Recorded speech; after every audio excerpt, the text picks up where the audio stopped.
a soldier, a union organizer. I would like now, if I may, to go fast forward your action in education. Right. You started something that is quite unique, not only in Baltimore, but in America, Right. the college, Right. the So- Sojourner Douglas College. I would like you first, Doctor, to give us a brief summary of how this idea emerged for you to create a college. After I left the Teamsters Union, I started working for the Baltimore City Health Department as a health educator and community organizer. I started college. So I went to Morgan State University. So I was married and I was working with the health department. So I shifted over to the evening program. And I realized that it would take me, because of these conventional schools, even though they have adults studying in the evening, they're not set up for adults to move unfettered and earn a four-year degree in 4 years the way the kids could during the day. And I realized that it would have taken me 8 to 9 years to earn a 4-year bachelor's degree. 18. 8 or 9. 8 or 9. 8 or 9. Yeah, To earn a 4-year degree. So after a year or so, I transferred. I heard about this school called Antioch, Antioch, out in Yellow Springs, Ohio. And I understood it being a very progressive, as a white school. Antioch's first president was Horace Mann, who was a New England legislator back in the 1800s. Antioch was one of the first schools in the country that admitted women. Because remember now, in America, even white women were discriminated against. White women didn't get to vote until somewhere in the 1900s. I don't have the date in front of me, even though I was a history major at Morgan. Antioch was one of the first schools in the country that admitted African Americans. And Antioch was one of the first schools in the country that set up education through experiential learning. And so I transferred from Morgan to Antioch, and I finished Antioch. Coretta Scott King, the wife of Martin Luther King, was a graduate of Antioch also. And Eleanor Holmes Norton, who is a member of Congress representing the District of Columbia, was on the board of directors of Antioch. And so Coretta Scott King and Eleanor Holmes Norton was also a civil rights activist. And she and Coretta Scott King encouraged the white president of Antioch at that time, whose name was James P. Dixon, to reach out to minority communities around the country, since Antioch was so progressive, reach out to minority communities around the country and give them an opportunity to start an Antioch College branch in their locale to serve disadvantaged and underserved people. So Walter P. Carter was the local civil rights activist in this area. He was like the Martin Luther King or the Medgar Evers of the Baltimore area. So Coretta Scott King, these civil rights activists knew each other around the country. Coretta Scott King reached out to Walter P. Carter and said, look, here's an opportunity for the activists in your community to start their own school, branch of Antioch.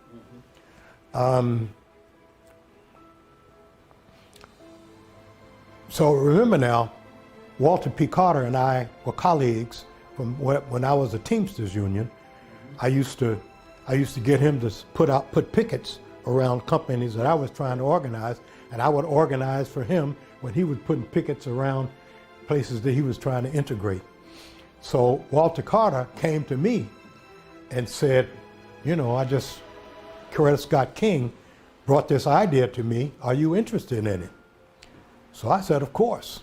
And so I was a community organizer, and for the Teamsters, I was organizer and community activist for the Baltimore City Health Department.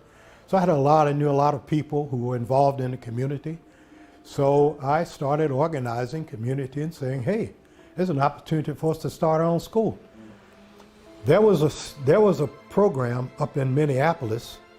There was a branch of Antioch. They called themselves the Antioch Communiversity, linking community and university to coin the term communiversity. Woman's name was Gwen Jones Davis. She was director of the program. So she came to us, and once we expressed interest and said, and became our mentor. And so there were two approaches to working with Antioch. You could create what's called a wholly owned center that would be a branch of Antioch, would be Antioch, Baltimore, or you could create an affiliate center with the express purpose of eventually spinning off and becoming independent. So under the tutelage of Gwen Jones Davis, we decided that we would create an affiliate center that we would eventually spin off and become community controlled. So we started the center in 1972 with 18 students. We borrowed $10,000 from different people. You know, we got contributions. We started in an old parish house up on 30th and Hillen Road. That was a 4-room parish house attached to a church where the white parishioners had moved out of the community and turned the church and the parish house over to the black community. They started to put a Head Start program in the church sanctuary and turned the parish house over to a 4-room parish house over to us. So we started with an all-volunteer faculty. I was still working. Most of us were still working full-time somewhere else. I'm still working at the health department. The co-founder with me, Alan Carter, also worked at the health department, and a young man who was an Antioch student named Richard Moore. We found what we call Adult Education, Inc., incorporated it, and started organizing and brought in people like Dr. Stanton, who started with us, and others. Perrin Mitchell, who was a member of Congress, one of the first early black members of Congress, on our board, a community activist, and others, and organized, invited the Antioch staff and administration in to meet our community. We would have these big meetings in the church up near Morgan, up in East Baltimore, Northeast Baltimore. And they agreed to allow us to start an affiliate center. And we were in the Homestead Montebello community. In Baltimore, a lot of communities have names. This community, so it was called the Homestead Montebello community. So we started as the Homestead Montebello Center of Antioch College in 1972 with the express purpose of spinning off with 18 students. No money except the $10,000 that we borrowed in this 4-room house, parish house. We allowed students to pay whatever they could afford. We eventually organized and started writing proposals to begin to get to the federal government to begin to get federal financial aid for our students, most of whom were low income anyway, so they would be eligible for almost the maximum of financial aid.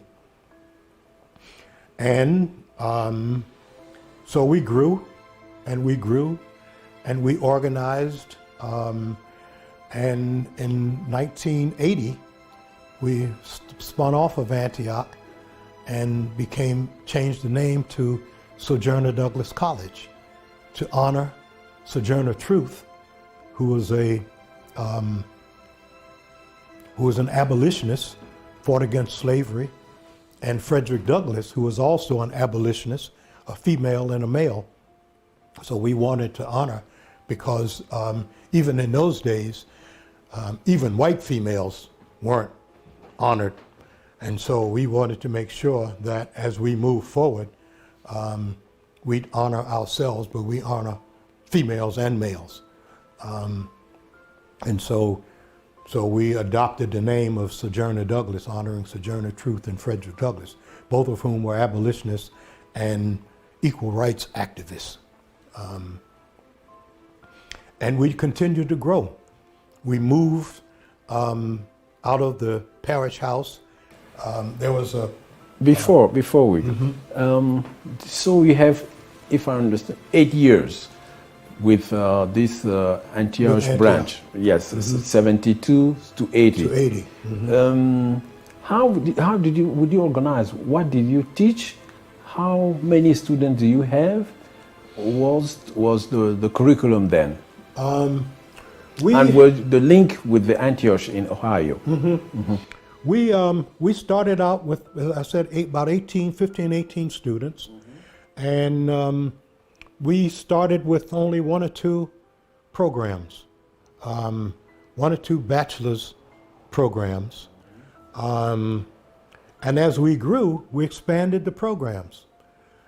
And if I remember correctly, that's been a while ago now, and my memory is not what it used to be, but I think we ended by 1980, and we continued to grow each year. And by 1980, I think we probably had 8 bachelor's degree programs, sociology, business administration, public administration, programs like that, bachelor's programs that would lead to employment. And our focus was to uplift communities and families, but also create access to employment. So by 1980, when we spun off, we probably had about 200-300 students, and 4 or 5 bachelor's degree programs. We continued to grow. We began introducing programs like biotechnology. We expanded from bachelor's to master's programs in business administration and public administration. We added more science courses. We were able to begin to buy scientific equipment, and so we began to add science courses. And so that we ended up with approximately 18 bachelor's programs, 4 or 5 master's programs. Later in our years, we began expanding into programs like political science, where we were training political activists, organizers, and people who wanted to become politicians. We had both bachelor's and master's programs in political campaign management, trained people how to manage political campaigns, so that we could begin to provide greater participation in the political system. So our focus was social change. We also, because of our focus on change and on development, we adopted a philosophy, an educational philosophy that was an experiential learning philosophy. So not only did we want to impart and imbue concepts in people and ideas, we wanted people to be able to transfer those concepts and ideas into action. And so the experiential learning model required that every student had to do an internship in their major in the community, a social change internship, irrespective of their major, whether it was business administration or public administration or social work or management or whatever it is. They had to do a 2-semester before in their final year, they had to do a 2-semester internship where they put theory into action. Good. And so we wanted to make sure that we graduated students who not only knew something, but could do something. Okay. Were active. Now, let us talk about the Sojourner Douglas College. How did you create it? What resources do you have at the time? And what was your overall plan? In the beginning, as I said, we borrowed $10,000. Yes, we raised it. Once we were able to process and get approval, we used the Antioch credit and the Antioch degree to get approval for federal financial aid. Then our revenue, we were able to generate tuition revenue from financial aid.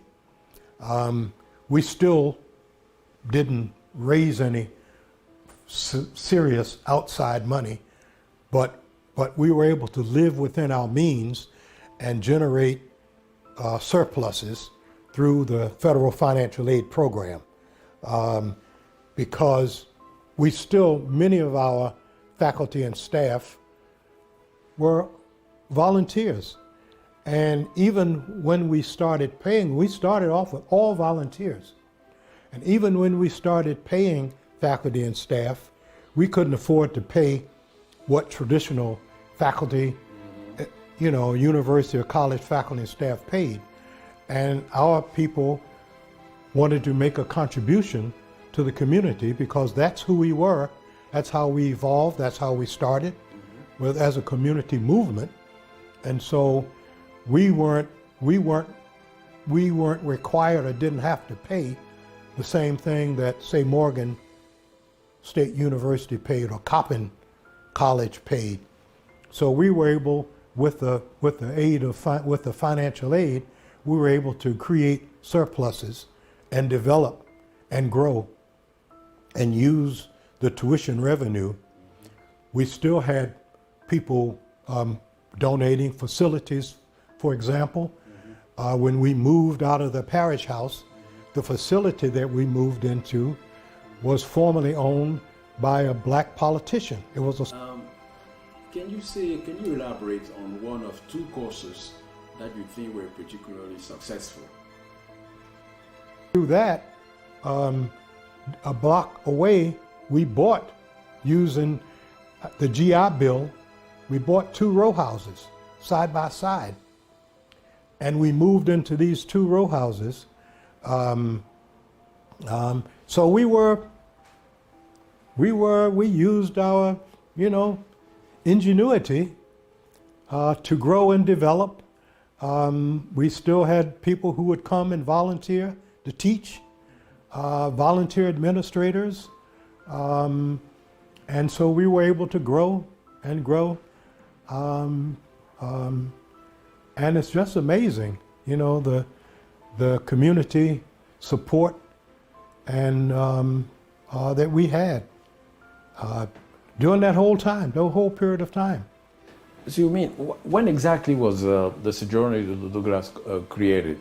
In 1980. 1980, 1980. Yes. So do you mean that from 1980 up to the coming years, you still have staff and professors who are working on a voluntary basis? Oh yes, oh yes.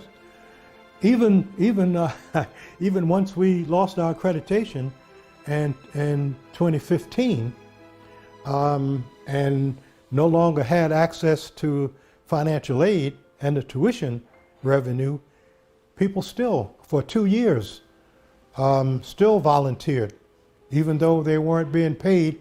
And if they were being paid, we would pay them whatever we could afford to pay them on occasion. Even today,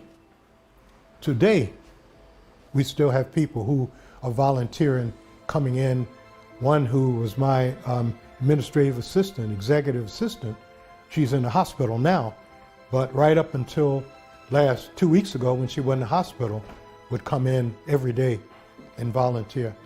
Our former vice president would come in 2 or 3 days a week. You know, many of our staff members would come in over at Park Avenue 2 or 3 days a week to volunteer. Yes, I want to understand the model that you wanted to build. I understand the difficulties in terms of financial, but you are entering a very competitive field, which is the higher education. And at the same time, you want to do something useful for the black community, maybe first in Baltimore. So what strategy did you have in mind to grow this Sojourner Douglas College, given that environment and the constraint that you have? Mm-hmm. Well, several things. One is, as I mentioned, when I first went to Morgan as an undergraduate student, and I was older than the traditional age student, so I went in the evening. The conventional school was not geared to serve the adult population the way they serve the young 17, 18-year-old children, kids, children, adults. And so we knew that there was a market whose needs were not being met. That was the adult population, like I had been exposed to.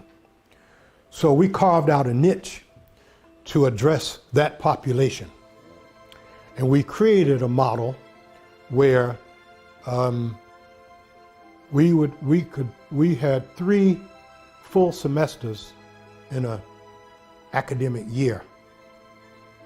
So where it would have taken me going to Morgan in 2 semesters, when I could get the courses that I need, which weren't offered every semester, we had 3 semesters an academic year where we offered everything that the student needed, every course. So the student who elected to study 3 semesters in an academic year could graduate with a 4-year degree in 3 years. Now remember, in the conventional schools, the adults who are going there, it's going to take them 6, 7, 8, 9 years to earn a 4-year degree. At Sojourner Douglas College, as an adult, you study 3 semesters in a year. It's a struggle, but you can graduate with a 4-year degree in 3 years. So we created a niche market where we attracted adults.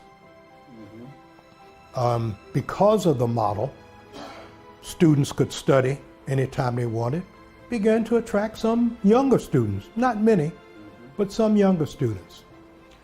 So as we grew, the needs we saw were everywhere. So we would get people, we started in Baltimore. We get people in Anne Arundel County to come say, hey, we got this population, this adult population in Anne Arundel County whose needs are not being met. They call them a bypass population. Let's start a program there. On Eastern Shore, start a program there. Prince George's County, start a program there. So we began to expand because we were offering something that the other schools, the traditional schools, our competitive schools, even though they've been around for 50, 75, 100 years, they weren't meeting the needs of the population whose needs we were meeting. And so we grew, and we grew, and we grew. At one point, we were the fastest growing, even though we're still small. I mean, these schools, remember now, they've been around for 100 years. They had, several thousand students. But in terms of their rate of growth, at one point, we were the fastest growing. We grew, again, we started with 18 students. We grew, by 2015, we had, I think, close to I have to look back, maybe 3,000 students, which is still small, but that rate of growth was significant. And we had some 23 degree programs, bachelor's programs, 4 or 5 master's programs. We had begun distance learning online programs because we had these campuses spread out, and so we created, in order to be able to serve them the way we serve the local population, we set up interactive television in all of our campuses. And so a course, we could initiate a course. If you taught a particular course, let's say you taught a course in African history or African culture, and you were at the Baltimore campus, and we wanted that course taught at the other campuses, you could do it online with video conferences, and we would beam it out to all the other courses. So already in those days? This was in those days. And so it wasn't quite as interactive as it is now, but it was an early stage of those, and we had that set up. So we could initiate a course if we had expertise in any campus, initiate a course at any campus and beam it to the other campuses. And so that was that was before all this distance learning we know now. And so we were able to grow the program and expand the courses in the early stages, even though we didn't have the resources of the big state schools, which most of the black schools are state-sponsored schools, or the white schools that are, with wealthy alumni who give back to the schools. These white schools have multi-million-dollar trusts, and everything, but we didn't have any of that. But we had support of the community. We had volunteers, and we had scholars who wanted to give back to the community, people who are teaching in universities and could teach anywhere around the world, around the country, giving their, skills and expertise to us because of the impact we were making on the community. We started a Head Start program, elementary school, middle school, high school. We started entrepreneurial development programs. Our focus was to empower our community and bring back some of the glory and some of the expertise and some of the businesses that we used to have. And so we were helping to train people, starting entrepreneurial training programs and community development programs. Our students, again, remember now there was an experiential model, so our students had to do internships, so they were starting businesses and they were working in startup businesses, and so we wanted to become, part of the tentacles of the community. As the president of this university, can you elaborate on one of 2 courses that you think were particularly successful? We started with 1 or 2 majors that could lead to employment, like social work and business administration. And we began to grow as our enrollment grew. We grew public administration, management and supervision, chemistry, biotechnology, and we expanded as we began to expand, and people got jobs, and our reputation began to grow. Again, we were serving a bypass population, a population whose needs were not being met by the conventional institutions, even though adults could go to conventional institutions in the evening and during the day. But in the evening program, was specifically geared for adults, they couldn't move through unfettered and finish a 4-year degree in 4 years the way a young student could during the day. As I said, when I was at Morgan, in the evening, I realized it was taking me 8 years to finish a 4-year degree. So the other thing we did is we created a 3-semester academic program so that a student could study 3 semesters in an academic year and finish a 4-year degree in 3 years. So they could escalate the problem. And so we started attracting adults who were female heads of household, males, because they could get in and get out.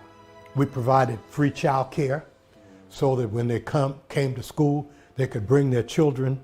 We would work with the children, do homework with the children while the parents were in class. So our enrollment began to grow, and our programs, we grew our programs. Public administration, business administration, management and supervision, healthcare administration, political campaign management. So our programs grew and grew to ended up with about 23 bachelor's degrees and 5 or 6 master's degrees. And a lot of our recruitment was through word of mouth. You know, an adult comes and, you know, your next door neighbor, hey, you know, you want to go to school? I'm going to Sojourner Douglas College. You know, I got children, I got child care, and I can go in the evening, I can go on the weekends, I can, go during the day. We had classes during the day, in the evening, and on the weekends. Again, we had a lot of volunteer faculty and volunteer staff.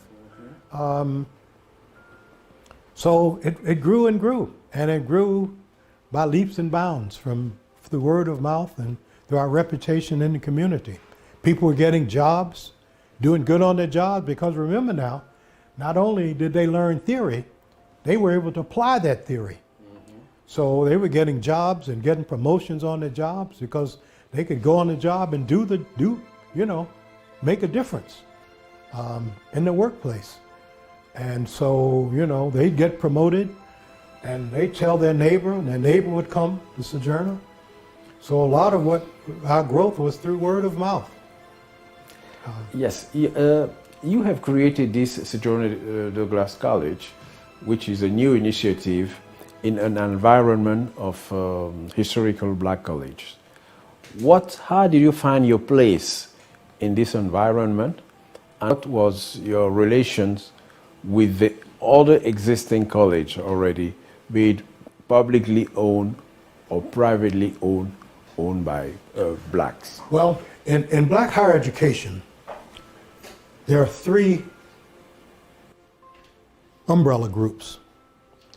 The black colleges, for those black colleges that were operating prior to the 1955 Brown versus Board of Education, which so-called integrated the schools, these colleges are considered historically black colleges. There were public historically black colleges and private historically black colleges. Morgan State University here in Baltimore, for example, is a public historic black college. Morehouse University in Atlanta is a private historically black college. Well, the public historically black colleges were organized under a group called the United Negro College Fund, private black colleges. The public black colleges were organized under a group called the Thurgood Marshall Fund. Thurgood Marshall was a black lawyer who was a member of the Supreme Court, first black member of the Supreme Court. Then the black colleges that came after 1955 were called predominantly black colleges. Sojourner Douglas was a predominantly black college. Now, there were 3 organizations: Thurgood Marshall, United Negro College Fund. Then there was an organization called the National Association for Equal Opportunity in Higher Education, NAFIO, the acronym, the first letter of each name, National Association for Equal Opportunity in Higher Education. They were an umbrella group, and they represented both the public and the private and the predominantly black college. We became a member of NAFIO. Yes. Now in NAFIO, I'm exposed to the presidents of the historically black college, United Negro College Fund, the public black college, public historically black college, Thurgood Marshall Fund. We would meet on a monthly or yearly basis. We would have seminars. The organization would set up all kinds of activities for black college presidents. So over time, remember now, I'm a private community-controlled black college. Been in position since 1972. So eventually, I'm become a senior president. At one point, before I closed, I was the longest sitting black college president in the country. And so being a member of NAFIO, we're doing a lot of things. And so, you get to know people, you make contributions. And so I started chairing different committees. I started chairing groups that would go to take groups of black college presidents to Africa, black college presidents to the Caribbean. And so I become the chairperson of certain organization, of certain groups, become a mentor to some of the other new black college presidents, both for public and private black colleges and for predominantly black colleges. Get to know them. For example, just to jump ahead, the president of Medgar Evers College. Medgar Evers was a black division of the State University of New York. The president of that, Edison Jackson, ended up becoming the president of Bethune-Cookman.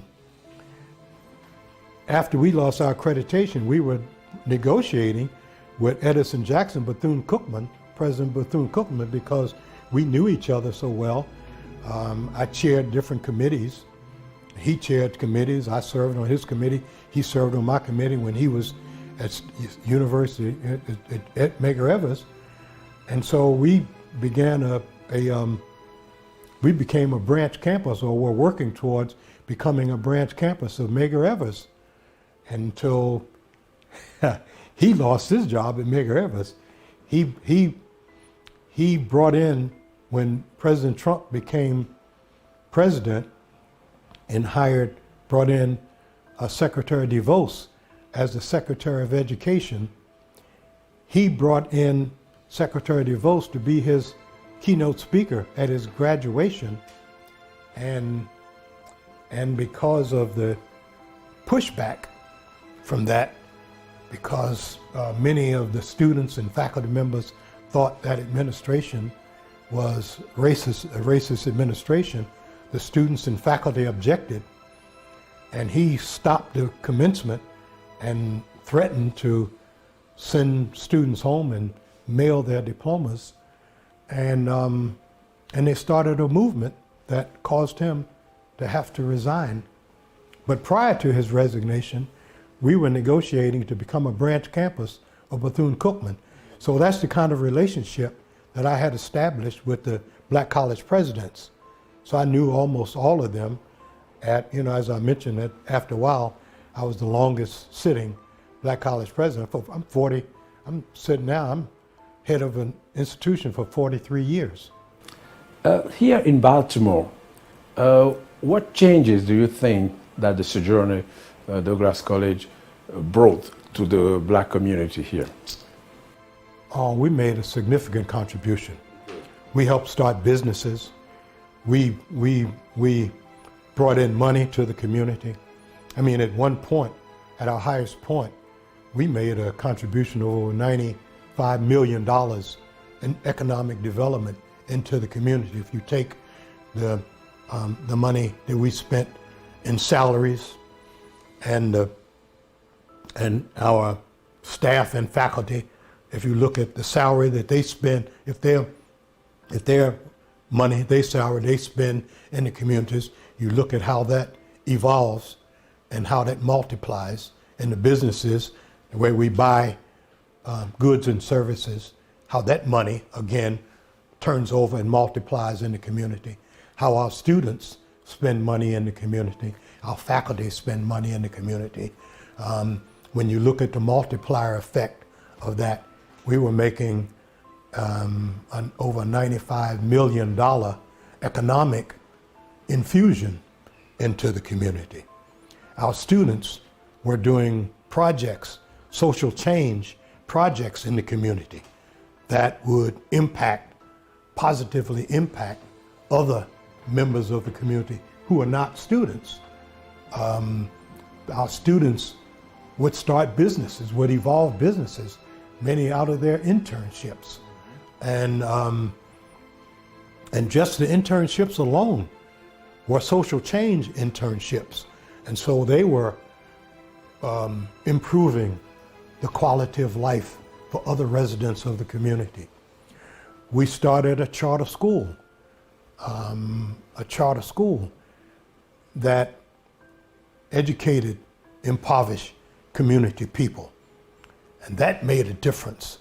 The parents of our children who are impoverished, we provided, not only did we provide free child care while our students, the Sojourner students were in class, but while our charter school children, we provided free classes for their parents. So we changed lives of hundreds of thousands of people in the Baltimore community for the better.